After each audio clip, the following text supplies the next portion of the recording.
নমস্কার, আজও একটা অঙ্ক নিয়ে অঙ্কটা বলা হচ্ছে ত্রিভুজের অঙ্ক। অঙ্কটা বলা আছে কি, ত্রিভুজাকৃতি একটি মাদুরের ক্ষেত্রফল 24 বর্গফুট এবং এর উচ্চতা 16 ফুট।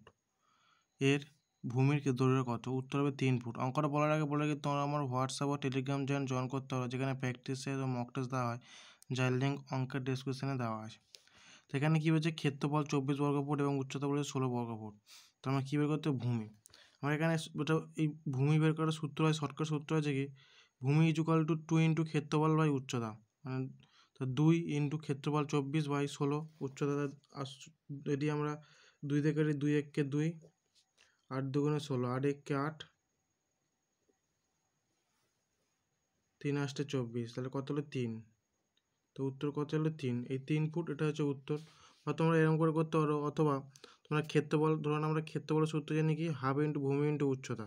তো আমরা এখানে ক্ষেত্রফল জানি, উচ্চতা জানি, তাহলে আমরা কি শুধু ভূমি পারবো না? প্রশ্ন উত্তরে বলতে পারি হাফ ইন্টু ভূমি ইন্টু উচ্চতা সমান 24। তাহলে হাফ ইন্টু ভূমি ইন্টু উচ্চতা 16, 24। তাহলে আমরা এখানে আমরা এই সমান সমান ডাইরেক্ট কেটে দিই। এই 2 থেকে 2 এককে 2, 8 দুগুণে 16, মানে সমান সমান উপর পকেটে 8 এককে 8, আর 3 আসছে 24। তাহলে কি হলো? ভূমি সমান সমান কত হলো? 3। তো উত্তর কত হবে? 3। দুটো পদ্ধতি করে দেওয়া আছে, যেটা শুধু সেটা করতে পারো। আশা করি সব বুঝতে পেরেছো।